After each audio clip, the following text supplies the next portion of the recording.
Selamat siang. Siang, Bapak. Ini bener ya? Jadwalnya ini pelajaran sejarah ya di sini. Ya, Pak. Maaf ya, karena saya juga di sini baru dan juga kan adik-adik di sini sekalian juga baru naik kelas ke kelas 11. Sebelumnya tepuk tangan dong untuk kamu. Baik, bismillahirrahmanirrahim. Assalamualaikum warahmatullahi wabarakatuh. Selamat siang dan salam sejahtera untuk kita semua. Siang. Bagaimana kabarnya hari ini? Kayaknya pada lesu semua ya. Lesu, Pak. Ya, karena faktor udah siang ya. Iya, Pak. Belum makan juga kan. Ya, Bapak kasih keringanan. Kalau memang ada yang pengen minum, silahkan minum, gak apa-apa di mata pelajaran Bapak. Tapi Bapak minta tolong jangan ada yang makan ya. Apalagi yang keluar, Bapak bolehkan kalian buat minum di dalam. Oke? Sebelum memulai ini, kayaknya Bapak minta tolong buat diperhatikan kiri kanan, atas depan, bawah belakangnya. Kalau memang ada yang membuat merasa terganggu dalam pembelajaran, bisa disimpun atau dibersihkan seperti sampah atau barang-barang kalian yang berserakan. Dan sebelum kita mulai, alangkah baiknya kita berdoa terlebih dahulu ya. Satu orang perwakilan ketua kelas bisa dipimpin. Enggak. Marilah kita berdoa. Doa mulai. Amin. Doa selesai. Oke, sekretarisnya bisa diabsenkan ya teman-teman yang hadir, yang nggak hadir. Kalau yang nggak hadir tanpa ada keterangan di alfa aja ya. Kalau yang nggak hadir ada keterangan, bisa ditulis keterangannya ya. Oke, kita masuk ke dalam mata pelajaran sejarah. Sebelum kita masuk nih, mungkin Bapak tahu ya, kalian di sini gak semua suka dengan sejarah. Ya, Pak. Apalagi di jam-jam siang kayak gini ya, Wah, jam-jam banget. rawan. Ya, tapi kita coba untuk kerjasamanya terkait mata pelajaran sejarah ya. Kelihatan ya?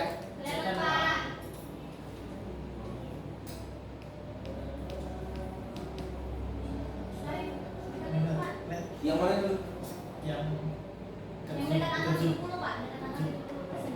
Dekat angka? Coba bawah.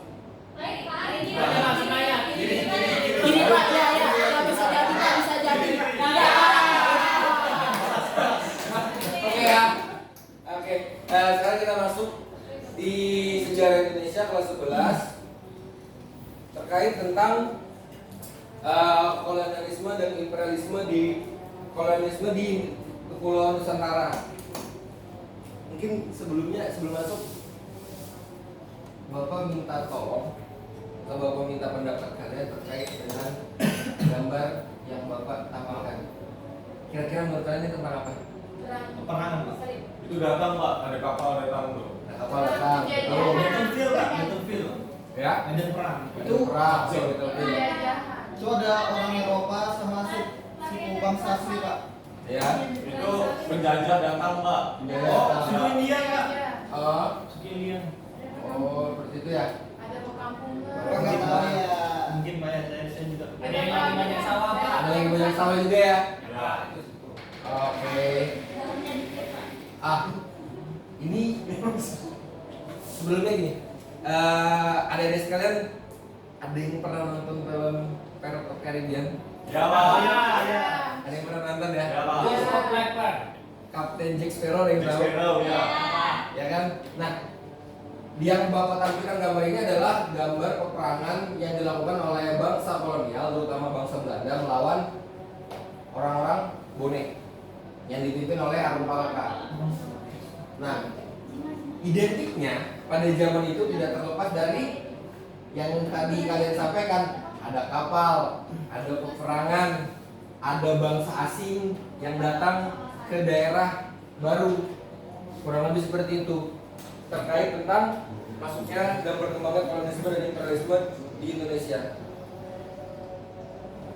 Kita masuk. Penjajahan samudra oleh bangsa barat. Zaman penjajahan samudra merupakan suatu masa ketika bangsa Barat banyak melakukan penjajahan samudra mengelilingi dunia untuk menemukan komoditas dagang dari dunia timur. Dan bisa kalian lihat, ini adalah beberapa negara sebagai pelopor penjelajahan samudra. Ada negara atau bangsa Inggris, bangsa Spanyol, dan bangsa Portugal. Ini latar belakangnya. Latar belakang penjelajahan samudra. Yang pertama, jatuhnya Konstantinopel pada tahun 1493 ke tangan Turki Ottoman. Selanjutnya ada penemuan dan perkembangan baru di bidang teknologi maritim seperti karavel dan munculnya teori Copernicus. Dan selanjutnya ada buku catatan dari Marco Polo dan adanya dorongan dari Glory dan Gospel. Teman-teman ada yang tahu Konstantinopel? Tahu Pak? Apa itu Konstantinopel?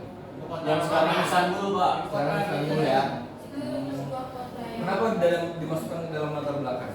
Karena disebut oleh ya apa sih namanya itu teluk Ya. apa tuh? Teluk apa? Teluk Bayu, Teluk Terong. Kenapa? Menjadi penyebab penyambung Pak, Penyambung apa? penyambung jalur sutra dengan bangsa barat Pak. Dalam perdagangan Asia dagangan Asia. Ya, Asia Eropa Pak. Apa Pak? Pedagang itu ngambil. Ya dulu pas masih di Roma. Dia ngambil. Roma di Bizantium masih gratis Pak pajaknya. Sekarang pas sudah jatuh ke Ottoman, Mahal, Pak. Mahal pajaknya. Ada pajak berarti ya? Ya, Pak. Iya Pak. Ada beberapa juga lebih mahal Pak. Alpati. Harga tempat melambung. Habis itu? Harga Apa lagi tadi? Harganya naik. lebih mahal Pak. Harga naik. Ya, harga naik. Jalur Harga naik. jalur Ada lagi? jalur sini ditutup. Jalurnya ditutup. Putus jalur. Putus, Pak, jalur. Jalur ekspor impor. Udah lah, nggak putus kan ada pajak. Oh. Ya. Jadi gimana? Oh iya. Oh iya. Itu aja Pak. Kalau berarti itu nyari tempat lain Pak. Di tempat lain. Ya, buat konsulaan Pak. Jalur lain Pak. Buat jalur lain ya. Untuk nyetok barang. Restock. Oke. Semua yang kalian sampaikan ini benar.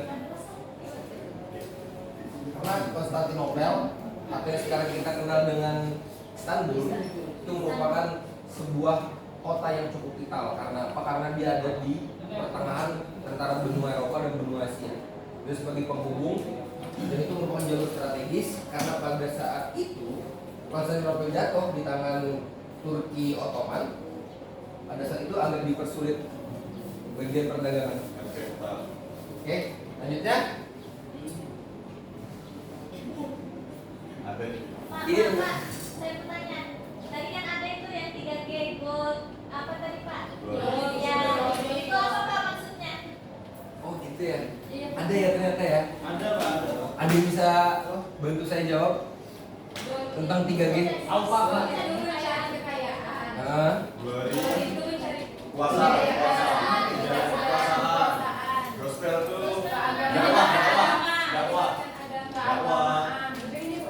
Iya, kan dakwah itu Ustaz. yang lain. Dakwah agama. Gereja itu bukan dari apa ya? Dari gereja. Kalau dia 4 jadi. Oh, iya. Goreng Oke, dari- blog. Kembali lagi ya. Blog itu tentang dia mencari tentang Kekayaan. Nasi spiralnya Pak. kekayaan ya. Glory mencari tentang Kekuasaan. Pak. Kejayaan. kekuasaan. Kekuasaan, kejayaan. Tadi itu. Gospel, Penyebaran. Penyebaran agama. dakwah tadi ya. Dakwah Pak. Terutama dari agama. Dakwah ukhuwah Ten. dunia. Iya. Pak, Penyebaran ya. izin Pak dari badan. Iya silakan. Ya apa? Ya. Saya izinkan Ricky, Pak. Ricky Erigo. Semoga bisa bersatu dengan Oke, ternyata adik-adik sekalian. Pak, maaf dulu Pak. Iya. Hati-hati di jalan ya. Jangan ngebut ya. Ya tolong antar temannya juga ya, jangan ngebut ya. Ricky Erigo. Nah, jadi ini Konstantinopel 3G itu sebuah latar belakang yang kalian semua sampaikan ini benar semua. Dan selanjutnya itu ada kronologis tentang kedatangan bangsa Eropa ke Nusantara. Pada tahun 1602, James Lancaster, orang Inggris yang bekerja di EIC, Komisi Dagang Inggris, melakukan pelayaran ke Indonesia dan kapal tiba di Aceh. Dan itu juga ada Alfonso de Albuquerque berhasil menguasai kota pelabuhan di Malaka. Ada juga Sebastian Elcano, laut dari Spanyol, berlayar bersama Ferdinand Magellan. Tahu Ferdinand Magellan? Tahu Pak. Siapa?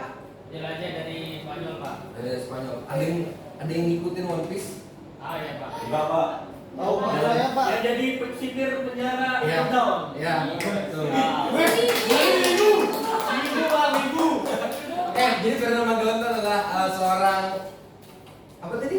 Penjelajah. Penjelajah dari Spanyol dan dia meninggal di Kepulauan Filipina karena diserang oleh orang atau penduduk asli pada saat itu. Lalu Sebastian Elcano melanjutkan perjalanannya pulang ke Spanyol, tapi dia singgah dulu di Tidore, Maluku, Timor dan menyeberangi Samudra Hindia. Selanjutnya ada Cornelis de Houtman tiba di Banten pada tahun 1596 dengan menggunakan 4 kapal. Lalu ada tadi Sir James Lancaster dan yang terakhir yang keenam ada Kapten James Cook, kolonel Inggris setelah melakukan pelayarannya ke Australia singgah ke Batavia karena kapalnya mengalami kerusakan. Kenapa harus singgah ke Nusantara? Ada Nusantara banyak rempah-rempah.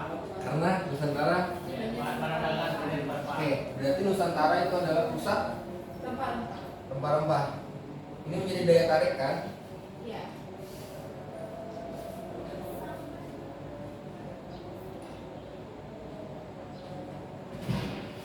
Pak, saya boleh masuk ya, Pak? Ya silakan.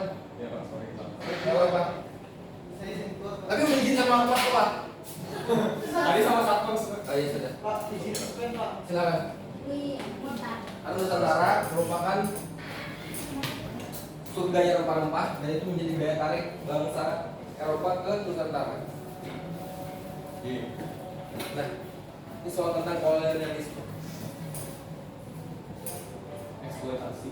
Kolonialisme itu kalau kita bedah kata-katanya berasal dari kata koloni dan isme, wilayah kekuasaan dan paham. Paham yang merupakan adanya pengembangan kekuasaan suatu negara atas wilayah beserta manusianya yang berada di luar batas negaranya.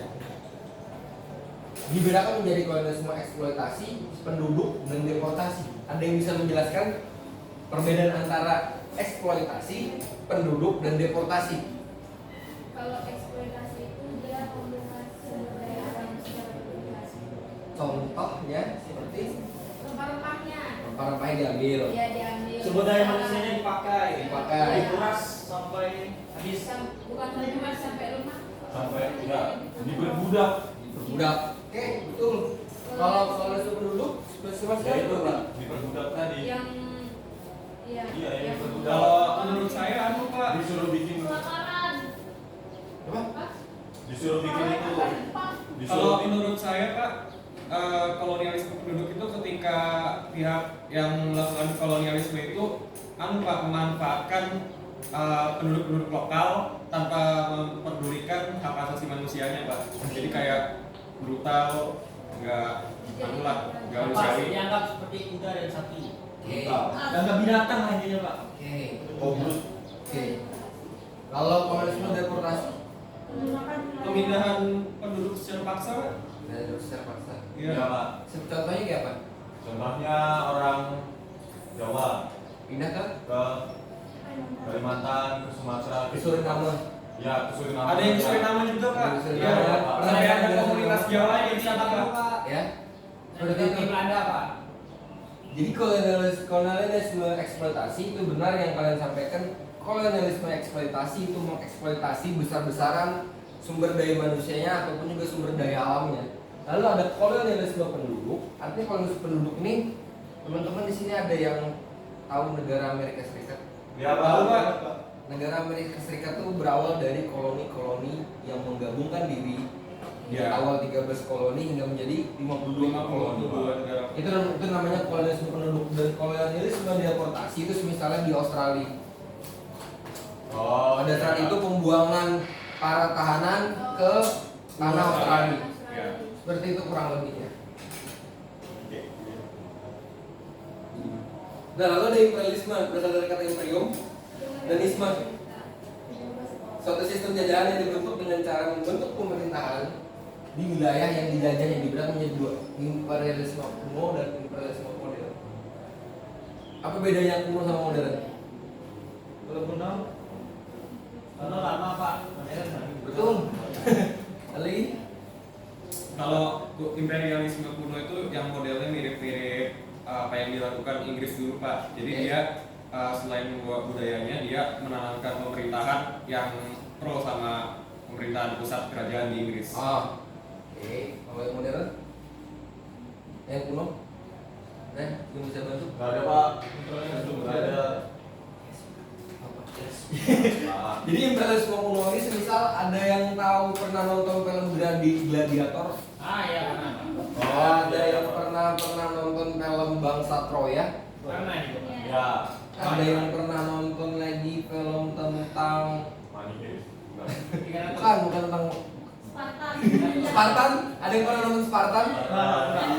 Film-film itu di zamannya itu sebuah kerajaan besar dan memerintah dengan wilayah yang luas, itu namanya imperialisme kuno. Semisal Romawi, bangsa Persia, dan lain sebagainya. Lalu ada imperialisme modern yang tidak lagi menggunakan sistem yang lama, tapi menggunakan sistem yang baru, yang dimana sistem yang baru sedikit ada perubahan sedikit soal perihal tentang imperialisme. Selanjutnya ada masa penjajahan Portugis. Bangsa Portugis masuk ke Nusantara di bawah pimpinan Alfonso yang berhasil menaklukkan Goa dan Malaka. Setelah itu Portugis menguasai perdagangan rempah-rempah dari Asia ke Eropa. Bangsa Portugis sudah menjalin kerjasama dagang dengan kerajaan Pajajaran yang ditandai dengan Padaro atau prasasti kerjasama tahun 1522. Bangsa Portugis diusir dari Ternate oleh Sultan Bahabullah tahun 1575 berdasarkan kesepakatan Lisbon tahun 1809. Kerajaan Belanda dan kerajaan Portugal, bangsa Portugis ada menyingkir dari Hindia Timur kecuali bagian timur Pulau atau Timur Leste. Perihal tentang kenapa bangsa Portugis hanya menguasai dua kota, yaitu kota Goa dan kota Malaka, tetapi menjadi penguasa perdagangan rempah-rempah dari Asia ke Eropa. Ada yang tahu kenapa? Armada lautnya besar pak. Oke, ada lagi? Mereka duluan yang datang ke Indonesia. Karena mereka duluan yang datang ke Indonesia. Oke, ada lagi? Ada pak. Buntu Pak. Oke, karena buntu. karena bentuk. Iya juga betul. Jadi sebenarnya kenapa Goa dan Malaka dia kuasai, dia bisa menguasai jalur perdagangan dari Asia ke Eropa? Karena Goa dan Malaka itu merupakan bandar terbesar pada zaman itu, yang dimana letak dari posisi Goa dan juga Malaka itu sangat strategis. Jadi kalau mereka bisa menguasai dua kota itu, maka dia bisa menguasai jalur perdagangan. Lalu ada masa penjajahan Spanyol. Bangsa Spanyol masuk ke Malaysia Utara yang dipimpin oleh Sebastian Elcano, pengganti dari Ferdinand Magellan. Rombongan tersebut tiba di Maluku pada tahun 1921. Sambutan baik Tidore dimanfaatkan Spanyol untuk mengembangkan kekuasaan lebih besar. Spanyol mendirikan benteng, lama monopoli, perserikatan Spanyol yang membantu Tidore dan Portugis membantu Ternate berakhir dan dikeluarkannya perjanjian Zaragoza. Berdasarkan perjanjian itu, Portugis menguasai Maluku dan Spanyol menguasai Filipina. Ada yang tahu perjanjian Zaragoza? Nggak tahu pak. Perbagian dua belah dunia Bagian antara Maluku, antara Portugis dan Spanyol. Oke, Tidur terhadap tidur ya. oke. Klik. Berapa? Betul ya? Iya pak. Jadi perjanjian Zaragoza itu adalah pembelahan dunia menjadi dua bagian. Oh, oke. Dan pada saat itu yang dipimpin oleh pemuka agama Katolik, Paus menjadi penengah antara sebuah pertikaian dari bangsa Spanyol dan bangsa Portugis tentang perihal wilayah kekuasaan, hingga dilakukanlah perjanjian Zaragoza yang membelah bumi menjadi dua bagian. Di timur itu dimiliki oleh Portugis dan di barat itu dimiliki oleh Spanyol.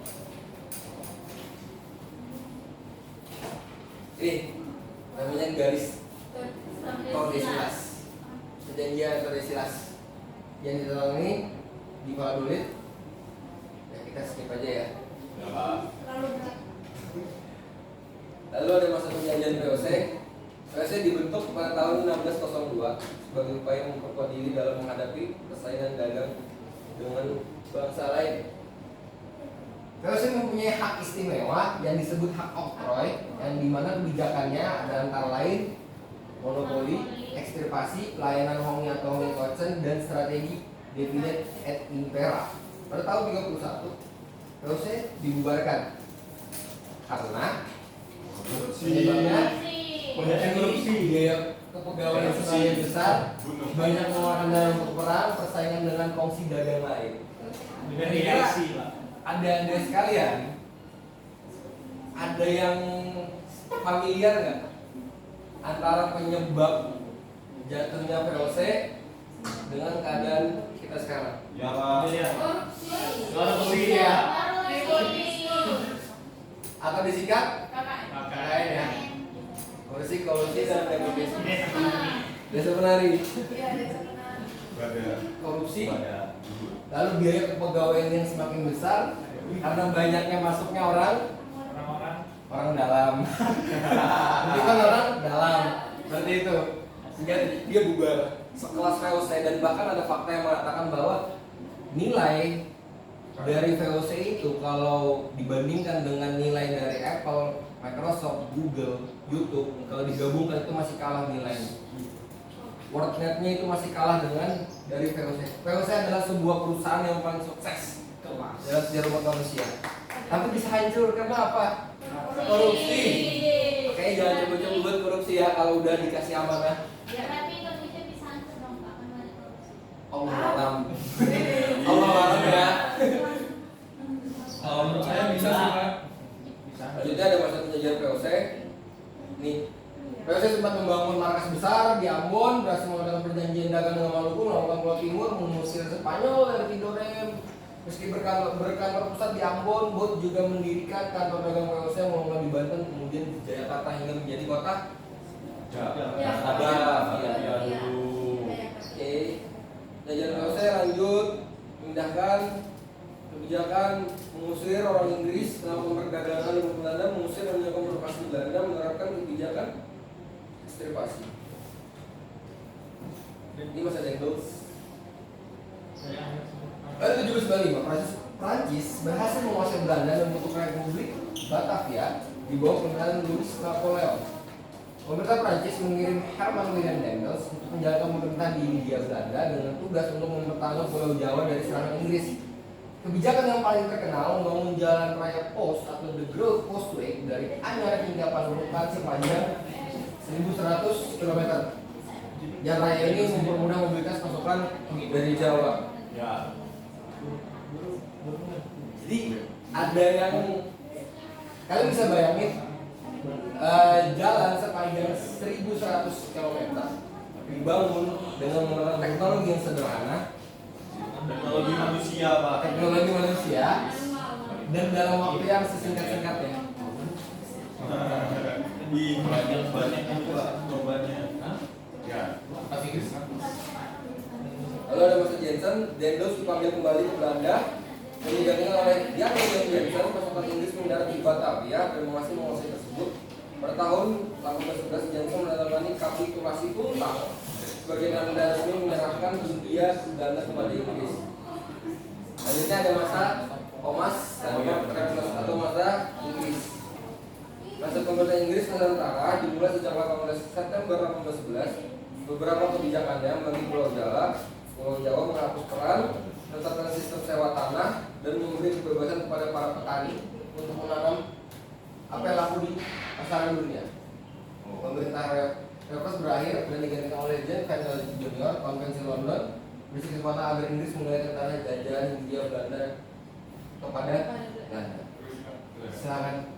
Oke, kayaknya cukup sampai di sini ya. Iya Pak.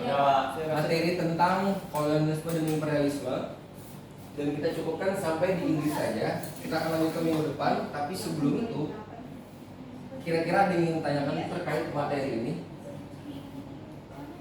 Nggak ada Pak. Kalau tidak ada, saya coba menanyakan itu lewat soal ke kalian. Boleh Pak. Saya bentuk nanti kelompok, yang 4 kelompok aja deh. Iya. Kayaknya, oh cukup 2 aja nih kayaknya.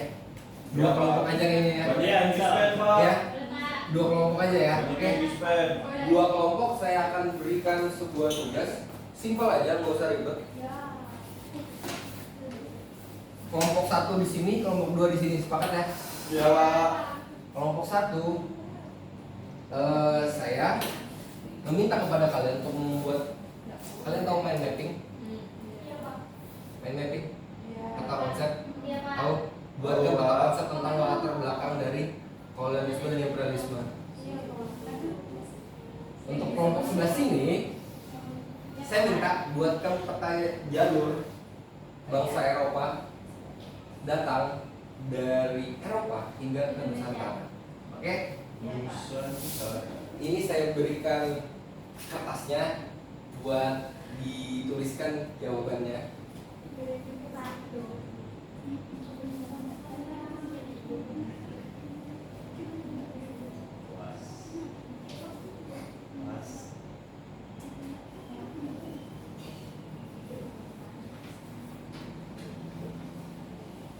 Ini buat gua, ini buat sudah, sudah jawabannya.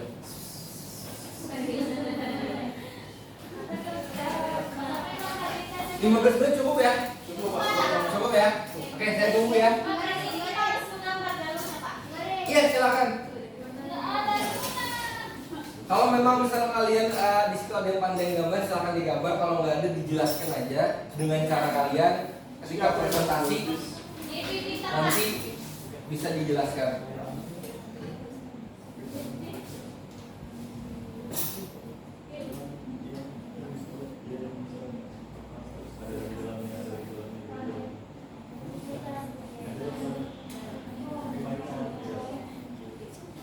Gimana? Kalau ada kesusahan, silakan ditanyakan. Pinjam warna dong. Apa? Warna makanan.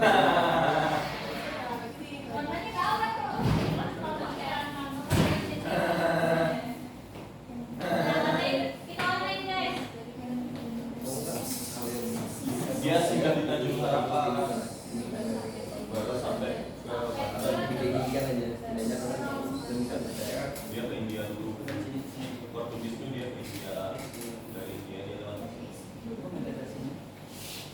Kan ada kutub, dan bisa bumi dan sebelah. Bumi kalau 5 menit lagi ya. lebih dekat lah, tapi kan kutub.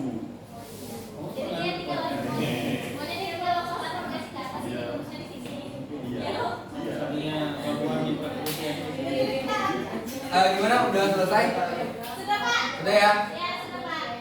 Korea mana? Kelompok 1 sudah selesai? Oke, kalau udah selesai, kelompok 1 duluan bisa maju untuk presentasi terkait mind mapping dari latar belakang datangnya bangsa Barat ke Nusantara. Perwakilan aja.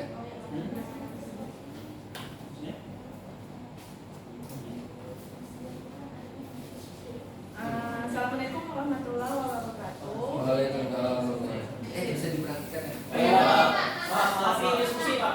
Oke, silakan. Jadi ini teman-teman kami dari kelompok 1 itu membuat peta konsep yaitu tentang latar belakang pencarian Hindia oleh bangsa Eropa. Nah ini adalah bentuk peta konsep yang kami buat.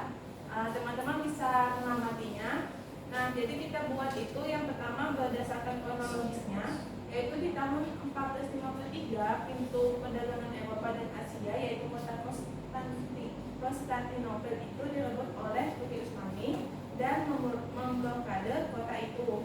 Lalu kita juga membuat itu setelah Konstantinopel diblokade, bangsa Eropa mempunyai semangat untuk mencari tempat baru, langsung ke pusat di mana rempah-rempah itu berasal. Lalu untuk di latar belakang juga semangat dan dorongan untuk melanjutkan perang salib. Lalu kita juga di sini membuat sebuah penemuan teknologi baru yang dijelaskan Bapak, yaitu pertama ada kompas, lalu ada kapal besar. didalami oleh semangat 3G yang dijelaskan Bapak, yaitu gold, glory, dan gospel. Mungkin itu saja yang bisa kami jelaskan. Oke, baik, terima kasih atas penyampaian dari kelompok 1 terkait dengan ini. Selanjutnya untuk kelompok 2. Kita sama Bapak. Juga bareng. Oke, jadi ini tadi kita sudah Assalamualaikum teman-teman. Jadi kita ini tadi sudah bikin peta. Jadi ini tadi yang gambar Linda. Nah, jadi di sini tuh Eropa kan ini teman-teman. Eropa kan bersebelahan langsung sama Asia. Mereka satu daratan. Cuma apa itu dipisahkan dari sini ke sini itu ada pegunungan Himalaya. Nah, jadi salah satunya cara untuk orang Eropa menuju ke dunia timur itu adalah melalui jalur laut. Nah, jadi di sini yang oranye tuh ada Belanda, ada Oranye. Nah, mereka tuh dari negaranya, dari Belanda, terus mutar di Afrika lewat Tanjung Harapan, kemudian mereka singgah di Banten. Kemudian yang Spanyol, Spanyol ini garis kuning, ini kuning putus-putus. Nah, dari Spanyol sama, mereka lewat Tanjung Harapan juga ke daerah Maluku. Nah, Inggris ini garis hitam bersambung. Mereka nggak sampai ke Indonesia, mereka cuma ke India aja. Portugis, mereka yang garis biru, mereka singgah dulu pertama ke India, selanjutnya mereka singgah ke Kepulauan Maluku, kayak gitu. Kenapa mereka lewat sini, nggak lewat sini? Karena bumi itu bulat teman-teman, di atas ini beku. Ya, gitu Pak. Oke, baik, terima kasih ya atas kelompok 2 atas penyampaiannya terkait tentang peta jalur dengan bangsa Eropa ke Nusantara.